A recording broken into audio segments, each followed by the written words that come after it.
मेरा नाम कनिका है। ये मेरी ज़िंदगी की एक दुख भरी कहानी है, जिसे सुनकर आपकी आंखों में आंसू आ जाएंगे। मैं बंगले में अपनी मालकिन की खास नौकरानी थी। मेरी उम्र 32 साल थी और मेरे 3 बच्चे थे, 2 बेटे और 1 बेटी। लेकिन मेरी मालकिन, जहाँ पर मैं पिछले 7 सालों से नौकरी कर रही थी, उनके घर में कोई भी बच्चा नहीं था। जबकि मेरी मालकिन की शादी को 9 साल हो चुके थे। इन 9 सालों में उन्होंने न जाने कितनी बार कोशिश कर ली थी। बड़े से बड़े डॉक्टर से इलाज करा लिया था और पंडित, तांत्रिक बाबा न जाने किस किस को अपनी परेशानी के बारे में बताया था। फिर भी उनके पास औलाद नहीं थी। शायद उनके भाग्य में अभी तक औलाद नहीं लिखी थी। मुझे मेरी मालकिन बहुत ज़्यादा प्यारी थी। मेरे मालिक और मालकिन के बीच लव मैरिज हुई थी। अपनी शादी के पूरे 2 साल बाद उन्होंने मुझे अपने घर में नौकरी पर रखा था। मैं उनकी सबसे भरोसेमंद नौकरानी साबित हुई थी, इसलिए वह अपनी हर अच्छी बुरी बात मुझसे शेयर करती थी। मुझसे उनका दुख देखा नहीं जाता था। मेरे मालिक को भी बच्चे बहुत अच्छे लगते थे। उनका कहना था कि चाहे कुछ भी हो जाए, उन्हें अपना बच्चा ही चाहिए। दोनों पति पत्नी के बीच इतनी ज़्यादा मोहब्बत थी, लेकिन मालकिन के बच्चा ना होने की वजह से मालिक उनसे खफा खफा से रहने लगे थे और उनका कहना था कि मुझे तो सिर्फ अपना बच्चा ही चाहिए। कुछ भी करके मुझे अपना खून चाहिए। मैं अपने माता पिता का इकलौता बेटा हूँ। मेरे माता पिता के मरने के बाद मैं उनकी पीढ़ी को यहाँ तक लेकर आया हूँ। मैं चाहता हूँ कि मेरा भी अपना बच्चा हो और वह मेरे खानदान को आगे बढ़ाए। लेकिन अगर मेरा कोई बच्चा नहीं हुआ तो मेरा तो कोई खानदान ही नहीं बन सकेगा। मेरी पीढ़ी तो बस यहीं तक ही खत्म हो जाएगी। मालिक को भी अपनी जायदाद का वारिस चाहिए था। काफ़ी लोगों ने ये भी सजेशन दिया कि वह बच्चा अडॉप्ट कर लें, लेकिन मेरे मालिक का कहना था कि अपना बच्चा अपना ही होता है और पराया पराया ही होता है। मेरी मालकिन ने हर तरह से कोशिश करके देख ली थी, लेकिन फिर भी वह प्रेग्नेंट नहीं हो पा रही थी। उन्होंने जादू टोना भी करवा लिया था। सारी कोशिशें नाकाम होकर मालकिन खामोश होकर बैठ गई थी और मालिक का कहना था कि अगर उनका वारिस नहीं मिला तो वह दूसरी शादी कर लेंगे। मालकिन तो मालिक से बहुत प्यार करती थी। वह नहीं चाहती थी कि उनके पति उनकी आंखों के सामने कोई दूसरी औरत लाकर रखे। ऐसा तो मालिक भी नहीं चाहते थे, लेकिन वह भी मजबूर थे। इस सारे मामले में मैंने मालकिन की बहुत मदद की थी। वह जिस भी तांत्रिक बाबा के पास जाती थी, मुझे साथ लेकर जाती थी। इस मदद का आज तक मुझे बहुत फ़ायदा मिला था, लेकिन इस बार तो मालिक ने दूसरी शादी करने का पक्का इरादा कर लिया था और उन्होंने कहा था कि वह किसी भी हाल में अपना डिसीज़न नहीं बदलेंगे, क्योंकि इससे पहले भी मालिक मालकिन से जिद कर बैठे थे कि उन्हें अपने बच्चों की खातिर दूसरी शादी करनी ही होगी। लेकिन प्यार वह हमेशा मालकिन से ही करेंगे और मालकिन की आंखों में मालिक कभी आंसू नहीं देख सकते थे। हर बार मालिक मालकिन के आंसू देखकर अपने आप को दूसरी शादी करने से रोक लिया करते थे, जबकि मालकिन को पूरा भरोसा वो दिलाते थे कि जो वैल्यू उनके दिल में मालकिन की है, उनकी जगह वो कभी उस दूसरी पत्नी को नहीं देंगे। उन्हें सिर्फ दूसरी पत्नी से बच्चा चाहिए, क्योंकि मालकिन मालिक की मोहब्बत थी। अब तो मालकिन की जान पर बनाई थी। अब तो कोई जादू टोना भी काम करने वाला नहीं था। मालिक ने अब जो फैसला कर लिया था सो कर लिया था। मालकिन बहुत ज़्यादा परेशान थी। मैं उन्हें देख रही थी कि वह रो रही थीं। उनकी हालत बहुत ज़्यादा खराब थी। वह अपने कमरे में आंखों में आंसू लिए इधर से उधर चक्कर काट रही थी। मैंने उनसे कहा कि मालकिन, आप परेशान मत हो, सब ठीक हो जाएगा, कुछ भी गलत नहीं होगा। तो उन्होंने कहा कि तुम्हें नहीं पता है कनिका, मैं अपने पति की दूसरी पत्नी को बर्दाश्त नहीं कर सकती। मैं नहीं चाहती कि एक ही घर में रहते हुए मेरी सूरत पर मेरी सौतन आ जाए। मैं अपने पति से बहुत प्यार करती हूँ। मुझे नहीं पता था कि शादी के बाद भगवान मुझे औलाद नहीं देगा और इस वजह से मेरे पति के दिल में मेरे लिए मोहब्बत कम हो जाएगी, बल्कि ख़त्म ही हो जाएगी। मैंने मालकिन को तसल्ली दी और कहा कि ऐसा नहीं है, मालकिन, मालिक आपसे बहुत प्यार करते हैं और वह मजबूरी में ही दूसरी शादी करना चाहते हैं। मालकिन कहने लगी, क्या तुम्हें पता है कि जब मेरे पति की दूसरी पत्नी इस घर में आ जाएगी और वह उन्हें बच्चा पैदा करके दे देगी तो उनके दिल में मेरे लिए जो बची कुची मोहब्बत है वह भी खत्म हो जाएगी, क्योंकि मैं तो उनको बच्चा नहीं दे सकी। जो औरत उनको बच्चा देगी तो मेरे पति उसी को और उसके बच्चे को ही ज़्यादा वैल्यू देंगे। फिर तो मेरी इज्जत इस घर में 2 कौड़ी की भी नहीं रहेगी और ऐसा मैं बिल्कुल भी नहीं चाहती हूँ। हाँ, ऐसा ज़रूर है कि मेरा पति किसी दूसरे का बच्चा ले ले, लेकिन सारी ज़िंदगी के लिए मेरे ही घर में मेरे सामने सौतन को ना लेकर आए। मेरी इस शहर में इज्जत है, मैं एक बहुत बड़े बिजनेसमैन की बेटी हूँ और तुम जानती हो कि मैंने बहुत ज़्यादा जिद करके अपने पति से शादी की है। मेरे पेरेंट्स तो शादी के लिए तैयार ही नहीं थे। अगर उन लोगों को ये बात पता चल गई तो वह भी मुझे कहेंगे कि ये तुम्हारी ही गलती का नतीजा है। मैं उन लोगों से भी कुछ नहीं कह सकती। मेरे पति के दोस्त भी उनको यही एडवाइस देते हैं कि वह दूसरी शादी कर ले ताकि इस घर में जो मेरी वैल्यू है वह बिल्कुल खत्म हो जाए। लेकिन मैं ऐसा बिल्कुल नहीं होने दूंगी। मैं कोई ना कोई रास्ता निकाल कर ही रहूंगी। मालकिन हद से ज़्यादा परेशान थी। फिर अचानक वह चक्कर लगाते लगाते एक तरफ रुक गई और मेरे चेहरे की तरफ अजीब नज़रों से देखने लगी। मैं भी मालकिन को ही देख रही थी कि अचानक उनका मुझसे क्या काम पड़ गया और वह मुझे इस तरह से क्यों देख रही हैं। तभी मालकिन ने अचानक मुझसे कहा कि कनिका, क्या तुम मेरी मदद कर सकती हो? उन्होंने अचानक मेरी आंखों में देखकर मेरे हाथों को थामकर मुझसे सवाल किया तो मैं हैरान हो गई थी। मैंने उनसे कहा कि हाँ, मैं तो हमेशा आपका काम करने के लिए तैयार रहती हूँ। आपको ऐसा कहने की बिल्कुल ज़रूरत नहीं है, क्योंकि ये मेरा फ़र्ज है। मैंने कहा कि आपको पूछने की ज़रूरत नहीं है, आप तो बस मुझे अपना काम बताओ कि मुझे क्या करना है, मैं किस तरह से आपकी मदद कर सकती हूँ। तो उन्होंने कहा कि मैं आज तुमसे ऐसी मदद मांगने जा रही हूँ, शायद इस मदद के लिए तुम कभी तैयार ना हो।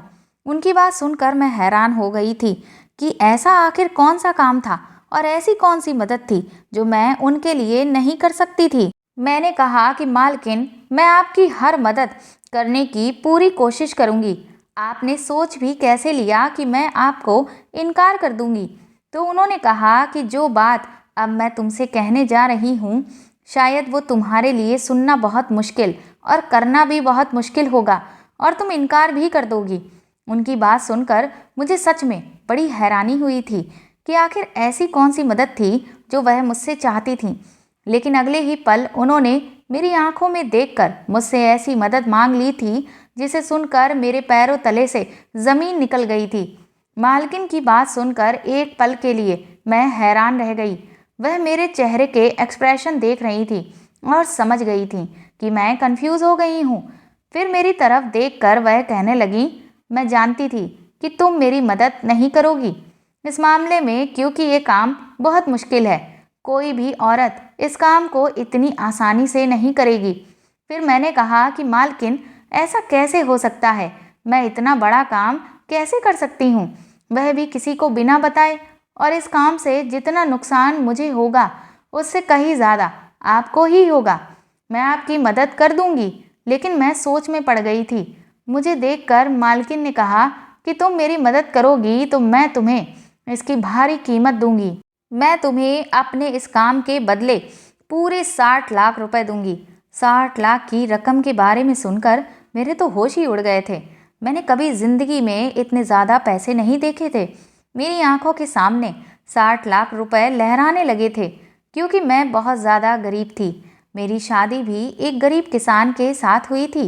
मेरा पति गांव में मेरे बच्चों के साथ रहता था और मैं यहाँ पर शहर में मालकिन के घर नौकरी करती थी। मैं यहाँ से काम करने के बाद हर महीने अपने पति को पैसे भेज दिया करती थी। जब से मैंने यहाँ पर काम करना शुरू किया था, मेरे पैसे कमाने के बावजूद भी मेरे पति ने नौकरी करना छोड़ दिया था और उसने कई लाख रुपए का कर्ज लिया हुआ था। हमारा कर्ज लगभग 5 लाख रुपए का था।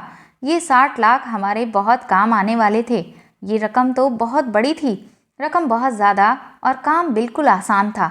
मुझे इससे कोई फर्क नहीं पड़ता था, लेकिन मुझे डर था कि मेरा पति इस काम के लिए मुझे परमिशन देगा भी या नहीं।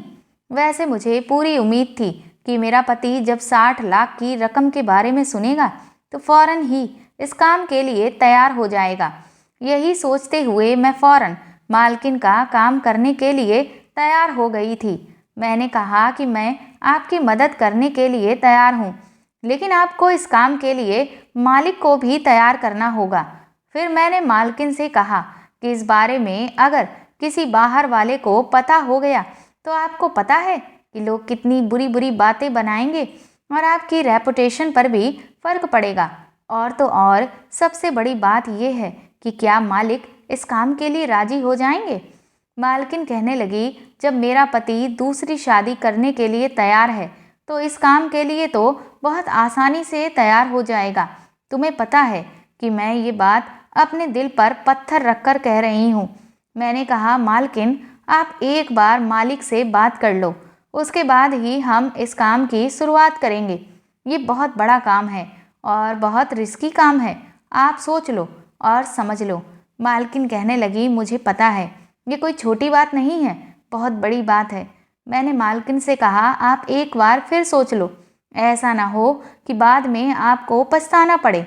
मालकिन ने कहा, मैंने बड़ी मुश्किल से फैसला किया है और अब मैं अपने फैसले से मुकरने वाली नहीं हूँ। तुम मेरी फिक्र मत करो, मैं खुद पर कंट्रोल कर लूँगी। बस तुम मेरी मदद करने के लिए तैयार हो जाओ, ऐसा ना हो कि सब कुछ खत्म हो जाए। मालकिन अपने इरादे की पक्की थी। उन्होंने इरादा कर लिया था और वह अब पीछे हटने वालों में से नहीं थी। उन्होंने कहा कि मैं सारी जिंदगी के लिए सौतन बर्दाश्त नहीं कर सकती, लेकिन एक रात के लिए परेशानी से ज़रूर गुजर सकती हूँ, इसीलिए उन्हें ये सब करना ही होगा। मैंने भी अपने दिल को पक्का कर लिया था। ये काम मेरे लिए भी बहुत बड़ा था। पहले तो मुझे अपने पति से परमिशन लेनी थी, उसके बाद मुझे इस काम को अंजाम देना था। ये काम सच में दिल दहला देने वाला था। अगर मेरे पति ने मुझे इजाज़त दे दी तो मैं हर तरह से मालकिन की मदद करने के लिए तैयार हूँ और जितना हो सकता है लोगों से हमने इस बात को छुपाकर ही इस काम को अंजाम देना था, क्योंकि लोगों के सामने अगर मालिक और मालकिन की पोल खुल जाएगी तो लोग उन्हें गलत समझेंगे। वैसे मुझे मालिक से भी डर लग रहा था, क्योंकि मालिक गुस्से के बहुत तेज थे, मालकिन से बहुत प्यार करते थे। लेकिन जब उन्हें पता चलेगा कि मालकिन ने इस तरह का प्लान बनाया है तो ना जाने उनका क्या रिएक्शन होगा। मालकिन के बताए हुए प्लान पर हम दोनों ने एक ही साथ ध्यान देना शुरू कर दिया था। मैंने अपने पति को फ़ोन कर दिया था और मालकिन को अब मालिक के आने का इंतज़ार था। दरअसल हमारा प्लान ये था कि मालकिन ने कहा था कि तुम मेरे पति का बच्चा पैदा करोगी, क्योंकि मैं ज़िंदगी भर की सौतन तो बर्दाश्त नहीं कर सकती, लेकिन एक दिन के लिए अपने पति को किसी दूसरी औरत के साथ सिर्फ बच्चे की खातिर बर्दाश्त करने में कोई हर्ज नहीं है। सिर्फ एक रात की ही तो बात है। मेरी मालकिन ने कहा था कि तुम मेरी जगह मेरे कमरे में जाओगी और मेरे पति के साथ रिलेशन बनाओगी। फिर जब तुम प्रेग्नेंट होगी तो बच्चा पैदा हो जाने के बाद हमारा बच्चा हमें वापस कर दोगी। उसके बदले में तुम्हें 60 लाख रुपए दूंगी। मुझे इस काम से कोई प्रॉब्लम नहीं थी, क्योंकि मेरे पास तो पहले से ही 3 बच्चे थे, 2 बेटे थे और 1 बेटी थी। भगवान ने मुझे बेटा और बेटी दोनों दिए थे, इसलिए मुझे अब किसी बच्चे की ख्वाहिश नहीं थी और मालिक को तो वैसे भी उनका अपना बच्चा ही चाहिए था। अगर मालकिन ये काम किसी और से कहती तो उनकी रेपुटेशन पर फर्क पड़ सकता था। मैं उनके घर में रहती थी और उनकी परेशानी को अच्छी तरह से समझती थी, इसलिए उन्होंने इस काम को करने के लिए मुझसे कहा था। लेकिन एक औरत के लिए ये काम बहुत मुश्किल है कि वह अपने पति के साथ किसी दूसरी औरत को बर्दाश्त करे। ये भी मालकिन की एक बहुत बड़ी मजबूरी थी। लेकिन मालकिन ने इस काम के साथ साथ मुझे एक शर्त भी बताई थी। उन्होंने कहा था कि कनिका, मुझे माफ़ कर देना, लेकिन मर्द की फितरत कभी भी बदल सकती है, इसलिए मैं तुम्हें ये बात कह रही हूँ कि बच्चा पैदा हो जाने के बाद तुम अपने गांव अपने पति के पास चली जाना। उसके बाद हम तुम्हें अपने घर में नौकरी पर नहीं रख सकते। मुझे मालकिन की ये बात बहुत बुरी लगी थी। मैंने उनसे कहा था कि फिर मैं कहाँ काम करने जाऊंगी और मेरे घर का गुजारा कैसे चलेगा? मालकिन ने कहा कि 60 लाख रुपए मिल जाने के बाद तो तुम्हें नौकरी करने की ज़रूरत ही नहीं है। दूसरी बात यह है कि अगर फिर भी तुम्हें दिक्कत हुई तो मेरा नंबर तुम्हारे पास है, तो तुम मुझे कॉल कर सकती हो। तुम्हें जितने भी पैसों की ज़रूरत होगी मैं तुम्हें देती रहूँगी, क्योंकि मैं तुम्हारी सारी ज़िंदगी की एहसानमंद हो जाऊँगी, इसलिए सारी ज़िंदगी तुम्हारी मदद भी करती रहूँगी। मालकिन की ये बात सुनकर मैं बहुत खुश हो गई थी। मैंने तुरंत ही अपने पति को कॉल लगाई और उसको ये सारी बात बता दी। पहले तो मेरे पति को इस बात पर गुस्सा भी आया, क्योंकि मर्द है, जाहिर सी बात है, कोई भी मर्द अपनी पत्नी को दूसरे मर्द के हवाले नहीं कर सकता। लेकिन मेरा पति लालची आदमी था, उसका दिमाग भी गलत हरकत में फंसा हुआ था। मेरी बेटी थी, वह अपने दोनों भाइयों का ख्याल रखती थी और खाना वगैरह बना लिया करती थी। मैं जो पैसे यहाँ से भेजती थी, मेरा पति उन्हें दोनों हाथों से लुटाता था, इसीलिए उसने काम करना तो बिल्कुल ही छोड़ दिया था। पर ये मैंने बहुत बड़ी गलती कर दी थी कि मैंने नौकरी करना शुरू कर दिया था। 60 लाख रुपए की रकम के बारे में सुनकर मेरे पति ने मुझे फौरन परमिशन दे दी थी और उसने कहा कि उसे कोई ऐतराज़ नहीं है, मुझे सिर्फ पैसों से मतलब है। मैंने जब मालकिन को ये बताया कि मेरा पति राजी हो गया है तो मालकिन खुश हो गई, और मालकिन ने जब मुझे बताया कि उनके पति भी राजी हो गए हैं, पहले तो वह भी थोड़े नखरे दिखा रहे थे, लेकिन उन्हें भी औलाद चाहिए थी और अपना ही खून चाहिए था, इसलिए वह भी इस काम के लिए तैयार हो गए थे। रात होते ही मालकिन ने मुझे मालिक के कमरे में भेज दिया। आज मैंने मालकिन की आंखों में आंसू देखे थे। आज उन्हें इस तरह से तड़पते हुए देखा था जैसे कोई मछली बिन पानी के तड़पती है।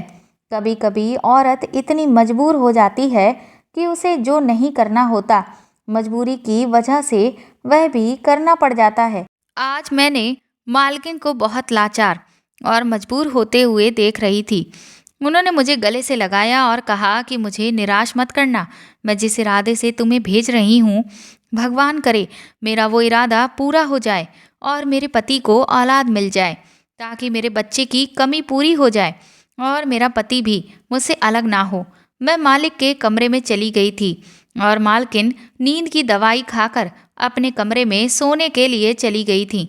वह रात शायद मालकिन के लिए कांटों पर गुजरी थी। जैसा हमने सोचा था, हमें ज़्यादा इंतज़ार करने की ज़रूरत नहीं पड़ी थी और जल्दी ही मेरी तबीयत पहले दिनों से खराब रहने लगी थी। मालकिन ने मुझे शहर की सबसे अच्छी डॉक्टर के यहाँ दिखाया था। डॉक्टर ने मुझे गुड न्यूज़ सुनाई थी तो मालकिन और मालिक बहुत ज़्यादा खुश हो गए थे। मालकिन से ज़्यादा तो मालिक खुश थे। उनकी तो खुशी का ठिकाना ही नहीं था। पहली कामयाबी तो हमें मिल चुकी थी। भगवान ने हमें ज़्यादा इंतज़ार नहीं करवाया था। सारा रास्ता मेरी आंखों के सामने 60 लाख रुपए की रकम थी और उधर मैंने नोटिस किया था कि मालिक और मालकिन भी बहुत ज़्यादा खुश थे। उन दोनों की आंखों के सामने बच्चा घूम रहा था। अपने सारे रिश्तेदारों के सामने मालिक ने खबर फैला दी थी कि मालकिन प्रेग्नेंट है, क्योंकि किसी को भी ये नहीं बताना था कि ये बच्चा मालकिन की कोख से नहीं बल्कि मेरी कोख से जन्म लेगा। मालिक के सारे रिश्तेदार भी बहुत खुश हो गए थे, क्योंकि मालिक भी ये नहीं चाहते थे कि वो दूसरी शादी करें। वो तो मजबूर होकर ऐसा करने की कोशिश कर रहे थे। अगर मालिक को दूसरी शादी करनी ही होती तो काफ़ी सालों पहले ही वो कर चुके होते। लोग तो बच्चा ना हो तो 2-3 साल के बाद ही दूसरी शादी की तैयारियां शुरू कर देते हैं। मालिक तो फिर भी इतने साल रुके रहे। वो तो इतने अमीर थे कि आसानी से कोई भी लड़की उनसे शादी कर लेती, लेकिन अब की बार तो उन्होंने पक्का इरादा कर लिया था। जमाने और रिश्तेदारों के दबाव में आकर वह दूसरी शादी के लिए तैयार थे। अब उन दोनों ने राहत की सांस ली थी, क्योंकि अब उनकी सालों पुरानी तमन्ना पूरी होने वाली थी। मालिक की खुशी देखकर तो मुझे एक लम्हे के लिए घबराहट हो गई थी। शुरू में मुझे लगा कि सब अच्छे से ही हो जाएगा, लेकिन पता नहीं क्यों जैसे जैसे दिन गुजरते जा रहे थे, मेरी घबराहट बढ़ती चली जा रही थी। मैं परेशान थी और मालिक और मालकिन अपने बच्चे के आने के सपने देख रहे थे। वह दोनों पति पत्नी मेरा बहुत ख्याल रख रहे थे। मुझे बहुत अच्छा लग रहा था कि मैं उनके घर में रह रही थी। इतने सालों से मैं उन लोगों की सेवा कर रही थी, पर आज भगवान ने उल्टा कर दिया था कि ये दोनों पति पत्नी मेरी अब सेवा कर रहे थे, जैसे मैं इस घर की मालकिन हूँ और ये मेरे नौकर हैं। लेकिन हमारे लिए एक नई मुसीबत आ गई थी। मालकिन के रिश्तेदारों को जब पता चल रहा था कि वो प्रेग्नेंट है, तो काफ़ी सारे लोग उनसे मिलने के लिए आ रहे थे और उनसे ना जाने किस किस तरह के सवाल कर रहे थे। मालकिन तो प्रेग्नेंट नहीं हुई थी, इसलिए उनके पास हर सवाल का जवाब नहीं होता था। वो कंफ्यूज हो जाती थी। इस बात से परेशान होकर मालिक ने कहा कि हमारा यहाँ रहना ठीक नहीं है। यहाँ पर कोई ना कोई आता ही रहता है और मालकिन की प्रेगनेंसी का तो किसी को यकीन भी नहीं आ रहा था। मालिक ने कहा कि ऐसा ना हो कि लोगों को गड़बड़ का एहसास होने लगे। इतने मेहमानों के आने की वजह से मालकिन और मुझे, हम दोनों को ही परेशानी का सामना करना पड़ रहा था, क्योंकि मालकिन को आराम करना होता था और मुझे घर का काम करना पड़ जाता था।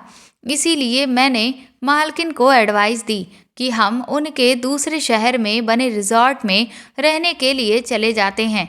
वहाँ पर हम आराम से वक्त गुजार लेंगे और मालिक अपने रिश्तेदार को बता देंगे कि मालकिन अपने मायके में जाकर रह रही हैं।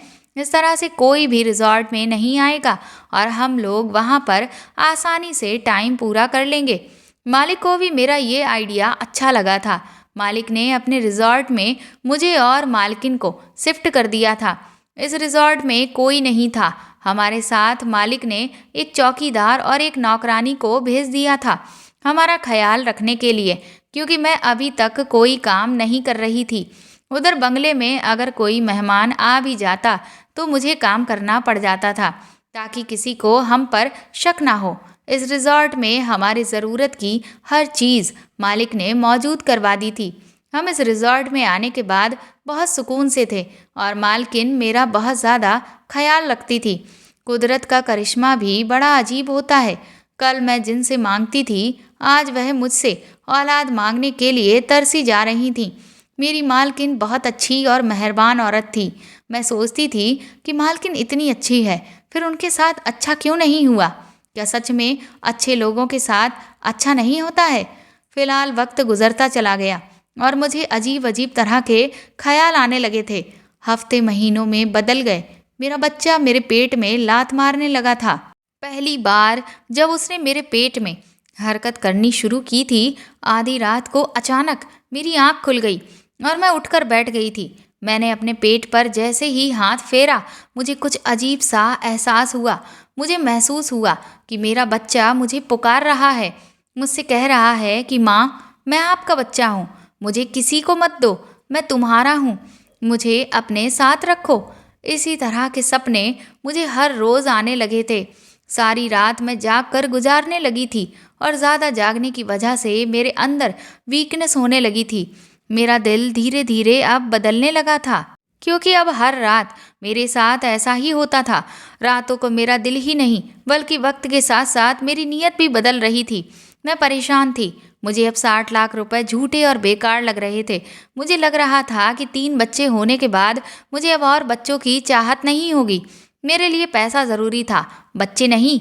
बच्चे तो मुझे पहले ही मिल चुके थे और मेरी कोई ख्वाहिश नहीं थी, क्योंकि बेटा और बेटी दोनों ही मेरे पास थे।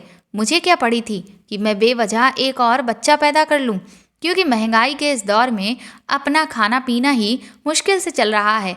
ऊपर से बच्चों को पालना तो बहुत भारी काम है। लेकिन अब मेरा ख्याल गलत साबित हो गया था और बच्चा पहला हो या आखिरी, अपनी औलाद अपनी ही होती है। मेरी मालकिन ने मेरी परेशानी को भांप लिया था। एक दिन मैंने मालकिन और मालिक को आपस में बात करते हुए सुन लिया था।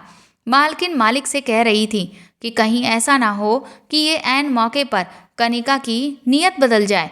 मालिक ने कहा कि ऐसा नहीं हो सकता है, उसकी नीयत कभी नहीं बदलेगी, क्योंकि उसके पहले से ही बच्चे हैं। उसे पैसों की ज़रूरत है, बच्चों की नहीं। वह मुझसे भी बार बार सवाल करती थी कि मैं इतनी खामोश क्यों रहती हूँ। मालिक हर हफ्ते रिजॉर्ट का चक्कर लगाने आते थे और मेरे लिए बहुत सारे फ्रूट्स, जूस और ज़रूरत का सामान लेकर आते थे। हर महीने मेरा डॉक्टर से ट्रीटमेंट भी चल रहा था। डॉक्टर ने मुझे डिलीवरी की डेट दे दी थी। ये बात मेरी मालकिन ने फ़ौरन मालिक को बताई तो मालिक बहुत ज़्यादा खुश हो गए थे। मालिक ने मेरे इलाज के लिए मालकिन को बहुत सारे पैसे दे दिए थे और कहा था कि किसी भी चीज़ में कोई कमी नहीं आनी चाहिए। इधर मेरा दिल बार बार अपने इस बच्चे के लिए परेशान था। रात का टाइम था और मालकिन ने मुझे कहा कि सुबह हमें हॉस्पिटल जाना है क्योंकि मेरा बच्चा पैदा होने में सिर्फ आज की रात ही रह गई थी।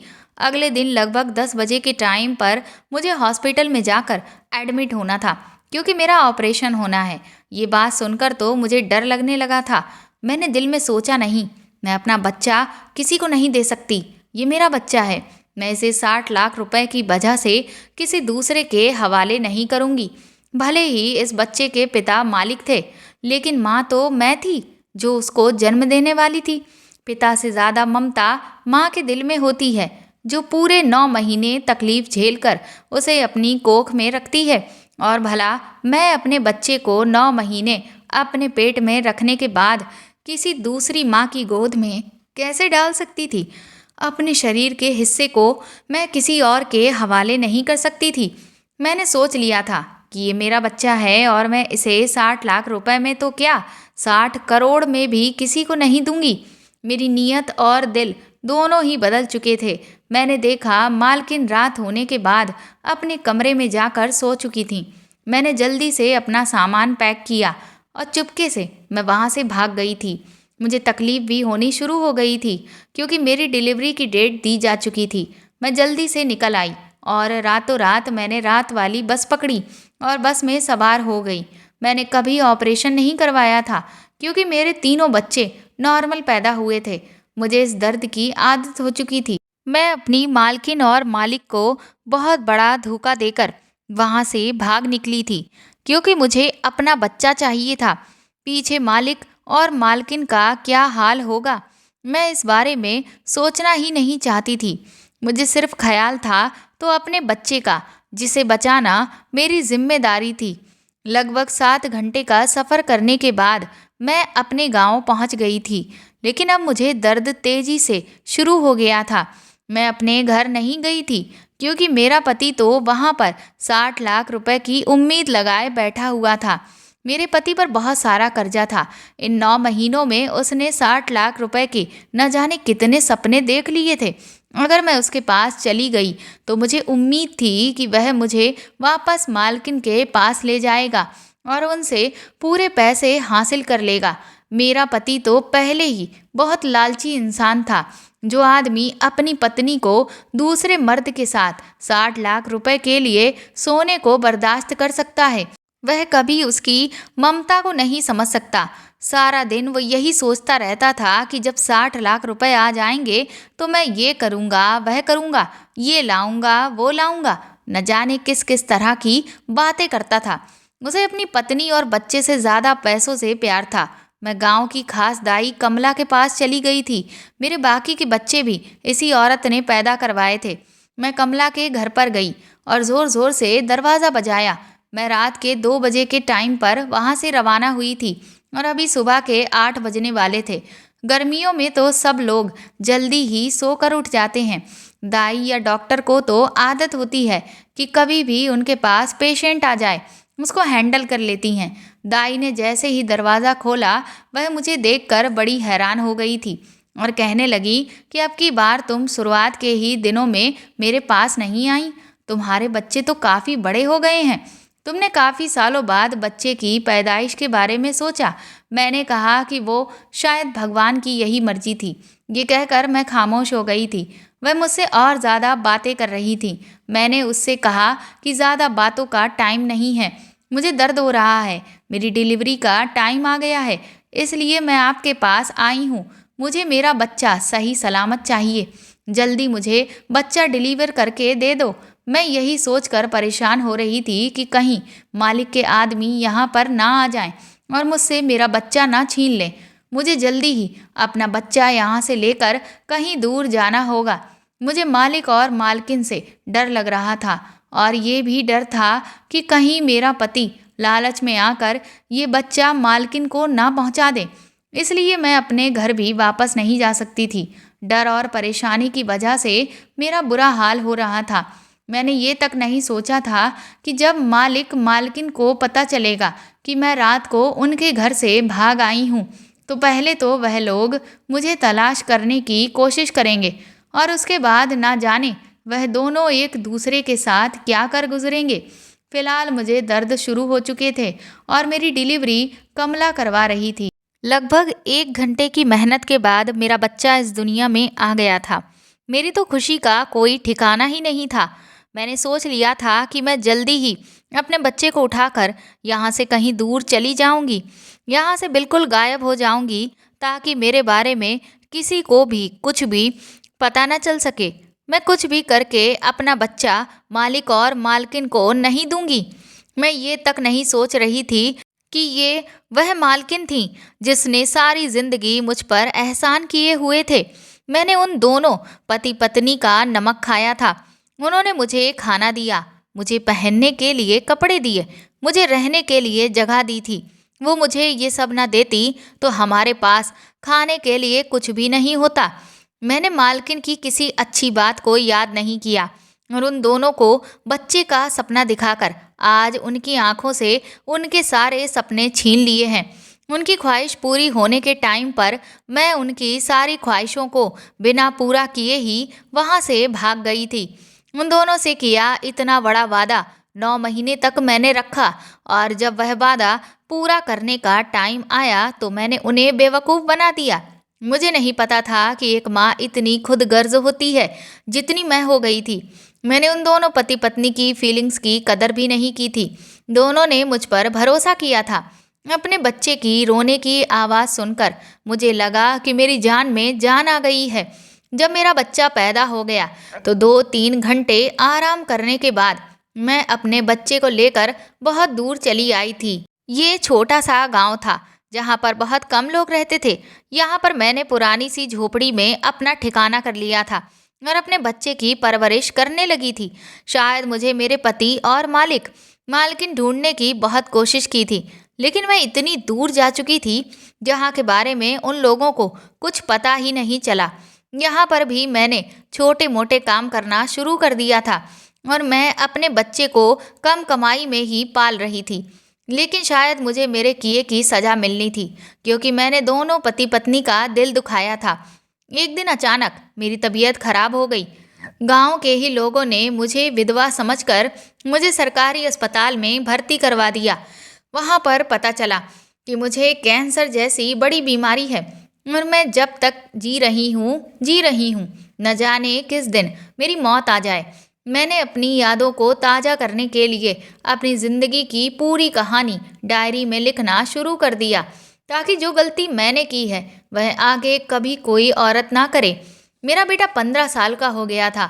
मेरा बेटा बचपन से ही बहुत समझदार था, क्योंकि मालिक भी बहुत समझदार और ईमानदार आदमी थे।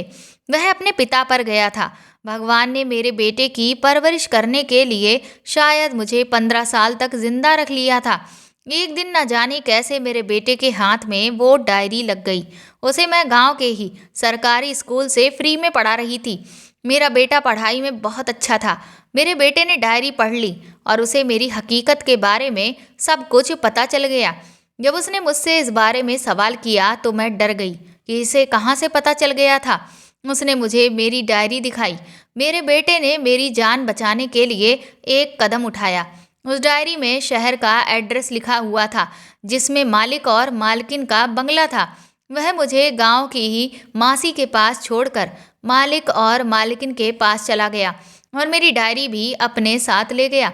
मैंने उसे जाने से बहुत मना किया था, लेकिन उसने मेरी एक ना सुनी। उसने सारी हकीकत मालिक और मालकिन को बताई।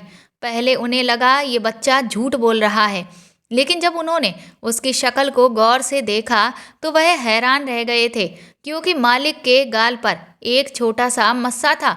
यही मस्सा उस लड़के के गाल पर भी था, जिससे साफ जाहिर हो रहा था कि ये लड़का मालिक का ही बेटा है। और उसके बात करने का अंदाज भी बिल्कुल मालिक की तरह ही था। उन्हें भरोसा हो गया था कि वह उनकी ही औलाद है। मालिक और मालकिन अपने गुस्से की वजह से चाहते थे कि वह मेरी मदद ना करें। मेरे बेटे ने कहा था कि वो लोग उसके साथ चलें, उसकी माँ की जान बचा लें। उनको शहर इलाज के लिए लेकर जाना है और उनका ऑपरेशन होना है, वरना माँ मर जाएगी। मेरे भाग जाने के बाद उन्होंने बच्चों की ख्वाहिश को खत्म कर दिया था, क्योंकि उन्होंने मान लिया कि शायद भगवान नहीं चाहता कि हमारे पास बच्चा आए। अब भगवान से बढ़कर तो कुछ नहीं है। वो उस लड़के के साथ मुझसे मिलने आए तो मुझे देखकर उनकी पुरानी यादें ताज़ा हो गईं। फिलहाल उन्होंने मुझे इतनी बीमारी में तड़पते हुए देखकर माफ़ तो कर दिया था, लेकिन उन्होंने मुझसे कहा कि तुमने अच्छा नहीं किया था। तुम जानती थी हमने दुनिया वालों से झूठ बोला था। जब तुम भाग गईं तो हमने लोगों से कहा कि हमारा बच्चा अस्पताल में पैदा हुआ था, लेकिन अस्पताल में ही किसी ने चोरी कर लिया था और उसका कुछ पता ना चला और हम फिर से बे औलाद रह गए। हमें क्या पता था कि आज 15 साल के बाद हम अपने बेटे को इस तरह से देखेंगे। मैंने मालिक और मालकिन से हाथ जोड़कर माफ़ी मांगी। उन दोनों ने मुझे माफ़ कर दिया और वह लोग मुझे शहर ले गए। वहाँ ले जाकर उन्होंने अस्पताल में मेरा ऑपरेशन करवाया। भगवान ने शायद मुझे ज़िंदगी दे दी थी। मेरी गलती तो बहुत बड़ी थी। जिसके लिए मुझे मौत मिलती वह भी कम थी, लेकिन मेरे बेटे की दुआ और उसकी मेहनत थी कि मैं बच गई। मेरे दूसरे बच्चों को भी पता चल गया था कि मैं 15 साल तक कहाँ छुपी रही। मेरा पति 10 साल पहले किसी एक्सीडेंट में मर गया था और मेरे बच्चों ने मुझे तलाश करने की बहुत कोशिश की। एक तरह से मैंने अपने बच्चों का भी दिल दुखाया था कि अपने तीनों बच्चों को छोड़कर मैं चली गई थी। और इधर जो मालिक का बेटा 15 साल तक वह मालिक और मालकिन से दूर रहा। मैंने मालिक और मालकिन के बेटा उनको सौंप दिया था, लेकिन मेरा बेटा मुझे ही अपनी माँ समझता था। उसे सारी हकीकत के बारे में तो पता था, लेकिन मैंने उसे कहा कि बेटा, शायद यही मेरी गलती का पश्चाताप है। मैं इसी तरह से अपनी गलती को सुधार सकती हूँ। मैं अब और इन पति पत्नी के साथ गलत नहीं कर सकती। इन्हीं की वजह से तो मेरी ज़िंदगी बच सकी है। मैं तुमसे मिलने आया करूँगी, लेकिन तुम्हारे असली पिता तो मालिक ही हैं। इस तरह से मैं अपने गांव बच्चों के पास चली गई और मालिक मालकिन को उनका बेटा वापस कर दिया। मैं अपने बच्चों के साथ रहकर खुश हूँ। उन्होंने मुझे 60 लाख रुपए दे दिए। मुझे 60 लाख की कोई ज़रूरत नहीं थी, लेकिन उन्होंने कहा ये पैसा रख लो, तुम्हारे काम आएगा। मुझे अफसोस हो रहा था कि इन भले पति पत्नी के साथ मैंने बहुत गलत किया था, लेकिन मुझे अपने छोटे बेटे की याद अभी भी सताती है। जब मुझे उसकी याद आती है तो मैं उससे मिलने के लिए चली जाती हूँ। मालिक मालकिन ने लोगों को बताया कि ये उनका वही बेटा है जो अस्पताल से चोरी हो गया था और अब 15 साल बाद ये उनको मिल गया है। मेरे बेटे ने मालिक मालकिन को अपना माता पिता मान लिया और वह उनके साथ उनके घर में बहुत खुश है। तो दोस्तों, आपको ये कहानी कैसी लगी कमेंट करके ज़रूर बताएं और प्लीज़ इस कहानी को ज़्यादा से ज़्यादा शेयर और लाइक करें। आप चाहें तो मुझे सुपर थैंक्स भी दे सकते हैं। साथ ही अगर आप चैनल पर नए हैं तो सब्सक्राइब करके बेल आइकन ज़रूर दबा दें, ताकि आगे भी मैं आपको ऐसी ही अच्छी कहानियाँ सुनाती रहूँ। Thank you.